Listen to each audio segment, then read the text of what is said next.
The food more based than Boots Collins. You versus me, that's like Ali versus Foreman. God's act.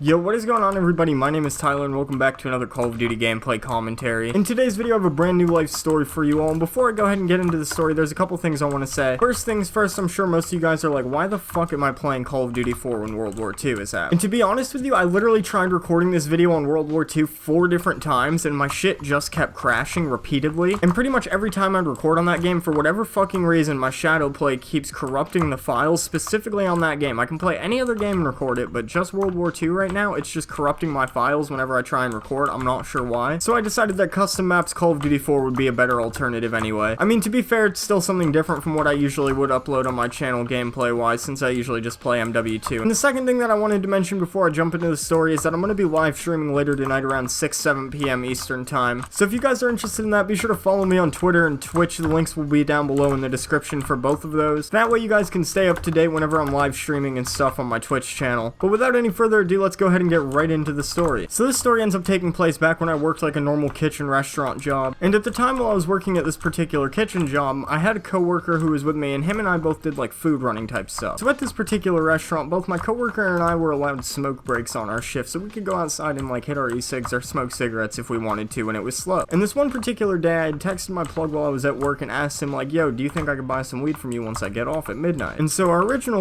original plan was that I was going to be meeting up with my plug after my shift at work, and I could go home and like get my money and shit and meet him at home. And as I had said, I was supposed to get off around midnight, and I had ended up getting a call on my phone at around 11:30 p.m. And so I pull my phone out of my pocket and go ahead to look to see who's calling me, and I end up seeing that it's my plug calling me. So I decided to answer the phone, you know, just to see what was up, because I was planning on meeting up with him later that night, so I just wanted to make sure everything was good or whatnot. And so I'm sitting here talking to my plug, and he's telling me like, look bro, I'm literally like a block away from your house. Is it cool if I come through now? Like, am I able to come by right now? And I told him like, look man, I'm really not sure because I don't get off until midnight. Like, is it possible at all for you to be able to wait until midnight till I actually get off? And essentially he was sitting there telling me like, look bro, I guess I can wait, but like I'd really rather not, you know, I've had a really long day at work as well. I'm trying to go home. And just generally, I don't think he had much to do for like the next 30 or 45 minutes, so he didn't want to just wait around in my neighborhood or anything like that. And me just being how I usually am, I was like, look bro, I can try my best to make it out. Let me give you a call back in like 3-4 minutes and see if I can go get out early. So my plug replies and he's like, alright bro, just give me a call back in a minute. So immediately when I get off this phone call, I just go straight to hunting down my coworker. So after like 5 straight minutes of just searching for my coworker, I finally end up tracking him down and explaining to him the situation. And essentially I had just asked my coworker to go ahead and cover for me so that I could run home really quick and go grab my money that I had left there so I could end up buying this weed. And I told my coworker like, look bro, if you let me go get this weed, I'll smoke you out immediately after we get off work. Like, we'll just go in the back and go smoke a blunt or something. And so as soon as I brought that up, he was literally instantly down. And so my coworker tells me, he's like, alright bro, so this is how it's gonna work. I'm gonna stay here and work, and if our boss asks anything about where you are, I'm just gonna tell him you're out back on a smoke break or gone to the bathroom, one of the two. Because like I had mentioned, we were allowed to be on like our little smoke breaks. So I looked at my coworker and I was like, alright, bet bro, I'll be right back. And so knowing I only had like 5 minutes to be able to get to my house from where I was working, which was like 3 or 4 blocks away. I mean, it was pretty close, but it wasn't like literally a 5-minute walk or anything like that. So I end up literally sprinting to my house. The fastest I've ever sprinted in my fucking life. Like, I shit you not, I was fucking Usain Bolt running up the goddamn street. And literally probably the funniest part of this story, as I'm sprinting home, sprinting from my work to my house, it kind of occurred to me that, look, this is supposed to be my smoke break, so I'm not gonna have any other chance to hit my e-cig, so now is my only chance. So I'm just full speed sprinting uphill, up the street, just chiefing the fuck out of my e-cig. And as I was running uphill, ironically, I literally ran past a guy who was jogging and running for exercise, like full exercise, jogging, running outfit and shit, and I just sprint the fuck past him, like straight uphill, just chiefing my e-cig, blowing fat e-cig clouds, like the most unhealthy shit that I probably could have done.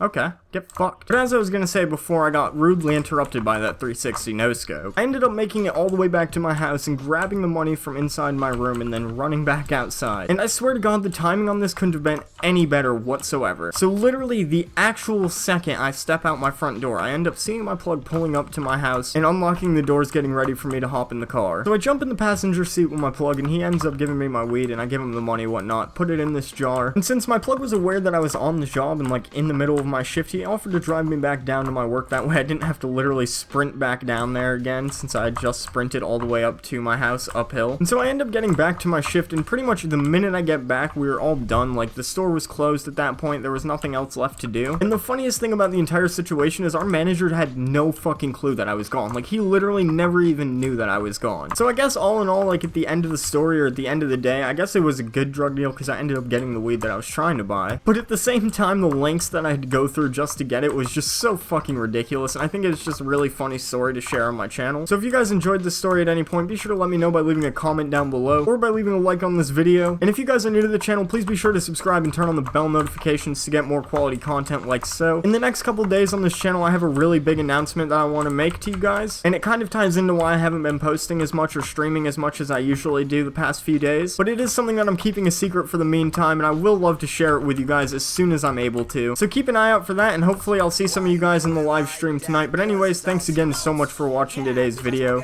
You guys know I love each and every one of you. I'm out. I told that nigga bitch, so he a sadder guy. I for that nigga bitch, so he a madder guy. She was with you and I called her phone and she answered, and that show you that you do not matter, guy. Yeah, my cousin trapping, they trapping. I for these beats, you know that I got an appetite. Yeah, that girl told me she only fuck with them girls.